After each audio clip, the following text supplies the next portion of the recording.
Welcome back. Mumbai में एक बार फिर से आपका स्वागत है। राज ठाकरे आपकी अदालत में है। चुनाव के मौके पर आपकी अदालत के इस इलेक्शन स्पेशल में राज ठाकरे पर अगला इल्जाम। आपकी अदालत में महाराष्ट्र नवनिर्माण सेना के प्रमुख राज ठाकरे पर इल्जाम है कि ये नफरत की सियासत करते हैं।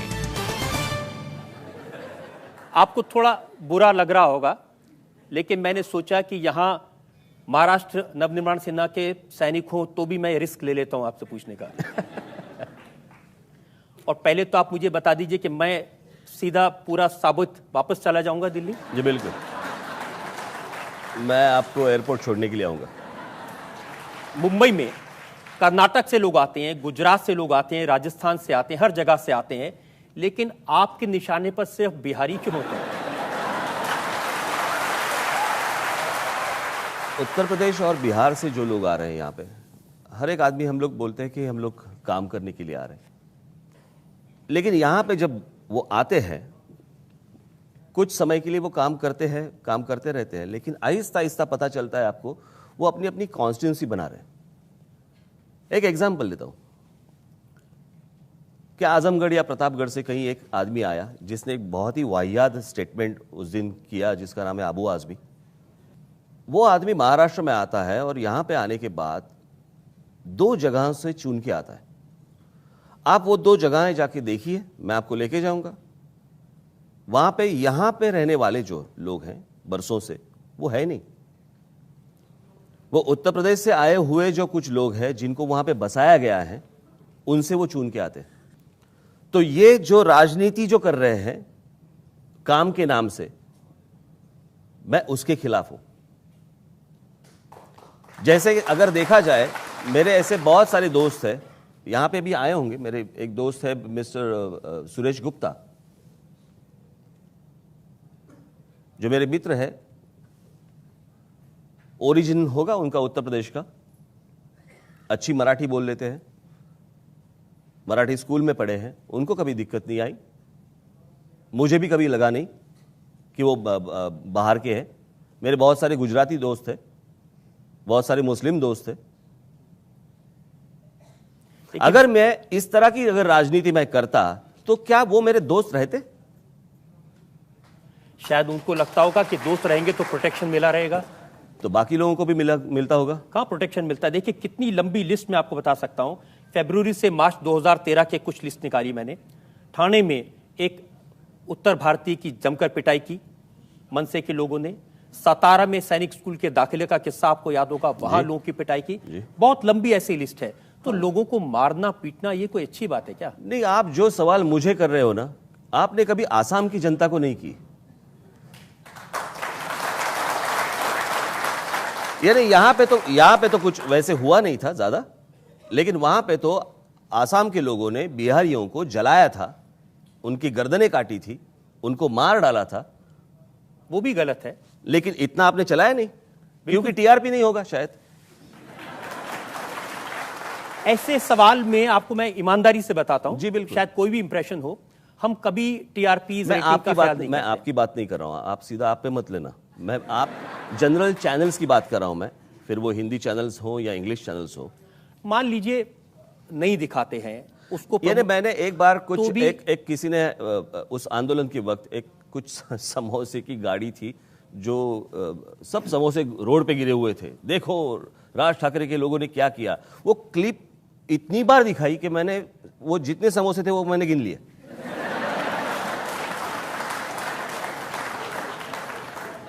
लेकिन लोगों में डर तो है। ये देखिए पूरी कवर स्टोरी, मराठी भावनाओं को उभारने की एमएनएस के नेता की कुटिल चाल देश के लिए घातक। ये किसने लिखा है? ये इंडिया टुडे मैगजीन है, उसकी पूरी कवर स्टोरी है। वो तो लिखेंगे ही ना, बिना समझे अगर आप ये करते रहेंगे। आप यही चीज गोवा के चीफ मिनिस्टर ने कहा था, जब बिहार से जब वहां पे एक ट्रेन जा रही थी। महाराष्ट्र में आज 48 ट्रेनें आती हैं रोज, उत्तर प्रदेश, बिहार, झारखंड से। जब गोवा में एक ट्रेन शुरू हुई थी, तब गोवा के चीफ मिनिस्टर पर्रिकर के पहले जो थे, उन्होंने कहा था ये ट्रेन बंद कर दो, हमें भिखारियों की ट्रेन नहीं चाहिए। तब किसी ने कुछ नहीं बोला। मेरे पास उनके स्टेटमेंट्स हैं। तो ये महाराष्ट्र के लिए गर्व का विषय नहीं होना चाहिए कि पूरे देश से लोग यहां आते बिल्कुल नहीं, पसंद करते हैं महाराष्ट्र। जरूरत नहीं। आप अपने अपने जो इलाके है वो पहले सुधारो। मैं नरेंद्र मोदी जी को मैं वही विनती करूंगा कि अगर वो प्रधानमंत्री बनते हैं तो पहले वो उत्तर प्रदेश, बिहार और झारखंड की तरफ पहले 5 साल देख ले, बाकी कहीं ना देखे। जिस प्रांत से अभी आप देखिए, पंडित जवाहरलाल नेहरू उनकी कॉन्स्टिट्यूंसी उत्तर प्रदेश, इंदिरा जी उनकी कॉन्स्टिट्यूंसी उत्तर प्रदेश, लाल बहादुर शास्त्री उत्तर प्रदेश से, अटल बिहारी वाजपेयी जी उत्तर प्रदेश से, बहुत सारे वीपी सिंह उत्तर प्रदेश से। इतने प्राइम मिनिस्टर्स जिस स्टेट से आज तक हुए हैं, उस स्टेट से लोग काम के लिए बाहर निकल रहे हैं, वो कोई अच्छी चीज नहीं है। अगर इतने प्रधानमंत्री वहां से जाने के बाद अगर वहां के लोगों को अगर रोजगार नहीं मिल रहा है और रोजगार के लिए वो अगर बाहर निकल रहे हैं, वो शर्म की बात है। और उनका पूरा बोझ महाराष्ट्र क्यों ले ले? और अगर महाराष्ट्र को अगर ये बोझ उठाना है तो एक्स्ट्रा पैसे दे दे। लेकिन अगर वहां से काम करने के लिए यहां लोग आ जाएं तो आप उनको क्रिमिनल कहेंगे, आप उनको अपराधी कहेंगे? आप पुलिस स्टेशंस में जाइए, पुलिस रिकॉर्ड्स देख लीजिए और लास्ट 10 साल में, 15 साल में आप क्राइम रेट महाराष्ट्र का देख लीजिए और उसमें सबसे ज्यादा कौन लोग हैं वो भी आपको पता चलेगा। मैं थोड़ी रिसर्च की थी। ये मुझे मालूम होता तो मेरी रिसर्च भी मैं लेके आता। मुंबई पुलिस की वेबसाइट पर तो नाम नहीं है, लेकिन नागपुर और पुणे की जो पुलिस की साइट्स हैं उस पर जो जानकारी है, और मैं कोई बहुत एक्सपर्ट नहीं हूं सरनेम के मामले में, लेकिन ये नाम है गवली, कांबले, मांजलकर, शिंदे, ये यूपी बिहार के तो नहीं लगते नाम। देखिए, हर एक स्टेट में तो इस तरह के लोग तो होते ही है, हर स्टेट में जाएंगे तो आपको मिलेंगे, लेकिन परसेंटेज किसका ज्यादा है? जैसे आप जब क्रिमिनल्स देखते हैं तो आपको मराठी पहले दिखाई दिए होंगे, मैं जब देखता हूं तो मुझे यूपी बिहार के पहले दिखाई देते हैं। और बात किसी के रहने या ना रहने की नहीं है। ऐसे बहुत सारे लोग हैं जो बाहर से आए हैं, जो अच्छी तरह रह रहे हैं यहां पे। ऐसे बहुत सारे नॉन महाराष्ट्रन भी हैं जो बरसों से यहां पे रह रहे हैं। जब आप ऐसी बातें कहते हैं ना, तभी बिहार के चीफ मिनिस्टर नीतीश कुमार को कहना पड़ा ये सिरफिरा है। नहीं, अभी बिहार की चीफ मिनिस्टर है, अभी मैं क्या बोलूं। बिहार की स्थिति है, आपको भी मालूम है वहां पे क्या है। ये नीतीश कुमार जब पहली दफा चीफ मिनिस्टर बने तो उन्होंने 50,000 क्रिमिनल्स को पहले अंदर डाल दिया। यानी 50,000 तो थे, ये तो था ना। ऐसी स्थिति तो खराब थी, बिल्कुल बिल्कुल। तो वहां से अगर यहां पे क्रिमिनल्स आ रहे हैं, उनके खिलाफ अगर मैं कुछ बात कर रहा हूं तो आप मुझे सरफिरा कह रहे हैं। उन्होंने कहा ये इन लोगों की आदत है, ये 4-5 लोगों को पीट करके उनका वीडियो बनाते हैं, उसका प्रचार करते हैं, टीवी पर दिखाते हैं और लोगों को डराते हैं। बहुत दूर है वो स्टेट, नहीं मालूम उनको देश कहां जा रहा है। आप ही के चैनल वाले लोग होते हैं ना, मैं क्यों वीडियो निकालूं? लेकिन बिहारियों से इतनी ज्यादा नाराजगी क्यों? बात बिहारियों की नहीं है, आप समझ लीजिए। बात यह है कि मैंने कल ही परसों किसी को कहा था कि देखिए, मुंशी प्रेमचंद जी अगर आएंगे, हरिवंश राय बच्चन जी अगर आएंगे, राज ठाकरे रेड कारपेट डाल देगा। उनका स्वागत करेंगे और अमिताभ बच्चन का नहीं करेंगे। क्यों नहीं करूंगा? उस दिन तो मेरे साथ में थे। लेकिन उसके पहले क्या उसके था? पहले आपने कहा कि इनका उत्तर प्रदेश से ज्यादा प्रेम है, इन्होंने स्कूल वहां बनाया, महाराष्ट्र में क्यों नहीं बनाया? आप क्या करते हैं, आधा स्टेटमेंट ले लेते हैं, मेरा पूरा स्टेटमेंट लेते नहीं। जो उस वक्त मैंने कहा था वही चीज मैंने उनके सामने भी कही। मुझे लगता है कि अमिताभ बच्चन, लता मंगेशकर जी, सचिन तेंदुलकर, इनको किसी स्टेट के एम्बेसडर नहीं बननी चाहिए, ब्रांड एम्बेसडर। वो इस देश के ब्रांड एम्बेसडर से। और मैंने उस वक्त कहा था कि जब मैं मराठी की बात करता हूं तब आप मुझे बोलते हैं ये प्रांतीय है या ये संकुचित है। मैं बोलता हूं कि हर एक आदमी को अपने स्टेट के प्रति प्यार होता है। अमिताभ बच्चन जी को अगर उनके स्टेट के प्रति प्यार है, उन्होंने इलाहाबाद में इलेक्शन लड़ी थी, उन्होंने भोजपुरी फिल्मों में काम किया था, जो भी कुछ है, एक उन्होंने कन्याशाला निकालने का वहां पे प्रस्ताव रखा था वगैरह वगैरह। तो इतने बड़े कलाकार को अगर अपने स्टेट के प्रति, अपने राज्य के प्रति अगर प्यार हो सकता है, तो राज ठाकरे बहुत छोटा आदमी है, उसको अपने स्टेट के प्रति प्यार नहीं होगा क्या? मेरा सिर्फ इतना ही कहना था। आप लोगों ने क्या किया, पहले का उठा लिया। लेकिन कुछ ना कुछ तो बदला है क्या? क्योंकि उस समय तो अमिताभ बच्चन को माफी मांगनी पड़ी। किस? नहीं, वो एपिसोड अलग था।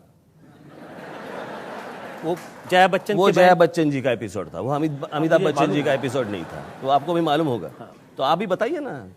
लेकिन अब जब मैंने देखा, अब मैं आपकी पूरी बात बताता हूं जी। आपने अपना भाषण शुरू किया, आदरणीय अमिताभ बच्चन साहब, भारतीय फिल्म के इतिहास में पिछले 100 वर्ष में इतना बड़ा कलाकार न हुआ है न होगा। बिल्कुल बिल्कुल, उसमें क्या है? तो आपका नजरिया तो बदला है ना। पहले तो आप, यही तो मैंने बात की थी कि इतना बड़ा कलाकार जो आज तक हुआ नहीं है, और ये मैंने पब्लिकली कहा है, तो ऐसे नहीं है कि मैंने उस वक्त कहा था। 2008 या 2008 के मार्च के शिवाजी पार्क मैदान में जो मेरा भाषण हुआ था, उसका फुटेज भेज देता हूं। उसमें और उसमें कुछ फर्क नहीं है।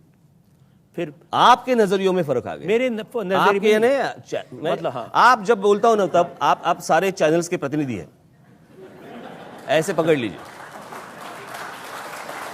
मैंने तो उस पर अबू आजमी का बयान देखा, उन्होंने कहा अमिताभ बच्चन के साथ स्टेज शेयर करके राज ठाकरे ने गद्दारी की है। किसके ऊपर हम लोग बात करें, वो भी तो कुछ है कि नहीं। जिस आदमी ने इतनी गंदी स्टेटमेंट जो निकाली अभी, जिसकी बहू ने शर्म महसूस किया कि अगर ये मेरे ससुर ने बोला है तो मुझे शर्म आती है, ऐसे आदमी के बारे में हम लोग बात क्या करें? मैं आपसे बिल्कुल सहमत हूं। जिसके घर में जिसका स्थान नहीं है, वो बाहर आके क्या बात करेगा? जिसकी नज़र में अपने यहाँ की औरतों के बारे में इस तरह के ख्याल है, उस आदमी के बारे में हम लोग क्या बात करें? बिल्कुल आपकी बात सही है, मैं बिल्कुल सहमत हूं। अबू आजमी ने और उनकी पार्टी के अध्यक्ष मुलायम सिंह यादव ने क्या बात की उन्होंने? जो महिलाओं के बारे में उन्होंने कहा, शायद वो कुछ को कभी कोई माफ नहीं कर सकता उसको। बिल्कुल। और उनके स्टेटमेंट के बारे में हम लोग क्या बात करें?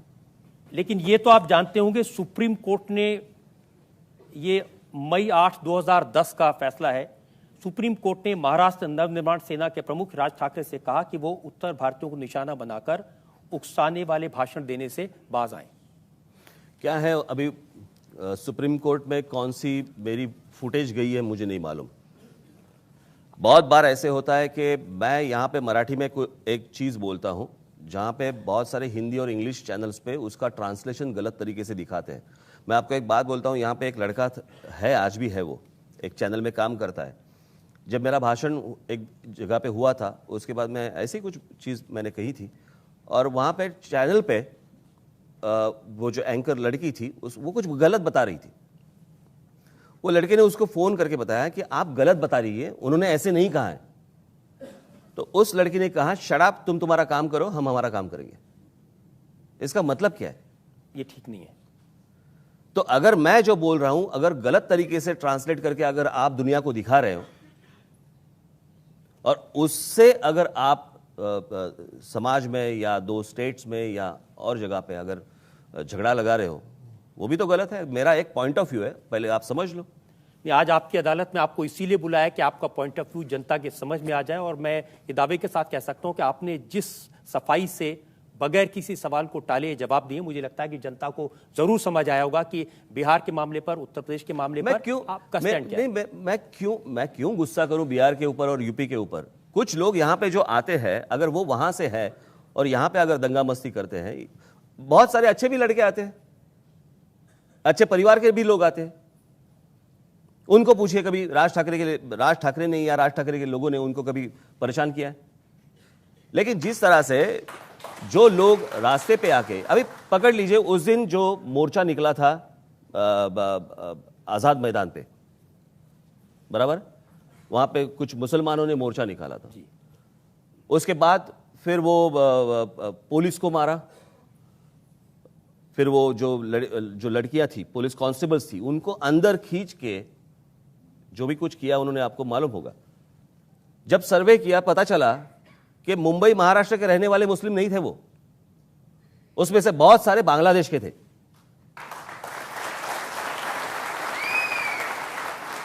और ये जब आते हैं तो थ्रू बिहार, थ्रू उत्तर प्रदेश, वहां से आते हैं, क्योंकि रास्ता ही वही है। अभी बांग्लादेश से आना है तो आप केरला से स्टार्ट नहीं कर सकते ना। तो यहां का जो आप देखिए ना, यहां पे जो कभी कभार जो हिंदू मुस्लिम राइट्स होते हैं, आप देखिए जहां पे महाराष्ट्र का मुस्लिम रहता है, महाराष्ट्र का मुसलमान जहां पे रहता है, आपको वहां पे राइट्स दिखाई नहीं देंगे। ये जो आजाद मैदान की जिसका जिक्र कर रहे हैं, वहां पर बहुत सारे मीडिया कर्मियों की भी पिटाई की गई जी, थी। बिल्कुल। ओबी वैंस को जला दिया गया था। तो आप पुलिस को पूछिए वो थे कौन। महाराष्ट्र में रहने वाला जो आदमी रहता है, उसका घर यहां रहता है, उसका परिवार यहां रहता है, उसका काम यहां पे रहता है, उसको कोई जरूरत नहीं है ऐसी हरकत करने की, वो कभी करेगा भी नहीं। जो बाहर से आते हैं वही ऐसी हरकतें करते हैं। तो इसका इलाज यह है कि उत्तर प्रदेश में, बिहार में ऐसी डेवलपमेंट की जाए कि लोग वहां से यहां आने के लिए, तरीका तो वही होगा ना, और क्या होगा। तो जो महाराष्ट्र के बड़े बड़े उद्योगपति हैं उनको कहिए वहां कुछ उद्योग लगा दें जाके। टाटा भी तो गए थे वहां पे, जमशेदपुर में कब पहुंचे वहां पे। लेकिन वहां की स्थिति ऐसी है कि कोई इंडस्ट्रियलिस्ट वहां पे जाने के लिए डरता है, क्योंकि इंडस्ट्री निकालने के पहले ही उनको प्रॉफिट चाहिए। बाकी लोगों को कौन सा इंडस्ट्रियलिस्ट देगा। तो मुझे लगता है कि एक प्रधानमंत्री के नाते नरेंद्र मोदी जी वहां पे ध्यान दें, वो 3-4 स्टेट के ऊपर, और उनको अच्छा बनाए, ताकि बाकी जो स्टेट्स हैं उनका बोझ कम हो जाए और झगड़े भी कम हो जाए। एक और ब्रेक के लिए मैं रुकता हूं, और ब्रेक के बाद आपकी अदालत में राज ठाकरे पर इल्जाम और सवाल का एक और। उद्धव से जब किसने पूछा तो उन्होंने कहा कि ताली एक हाथ से थोड़ी बजती है, थोड़ी वो आगे बढ़े, थोड़ा मैं आगे बढ़ूं। न्यूज़पेपर में लिखते हैं ताली एक हाथ से नहीं बजती, तो मैं क्या न्यूज़पेपर पे ताली मारूं? क्या करें? फोन उठाए बात कर ले, अगर होता तो होता, नहीं होता तो नहीं होता। कभी कभी दर्द देने वालों को भी इलाज करना चाहिए। नहीं कुछ मेरी थोड़ी झंडू की फैक्ट्री है।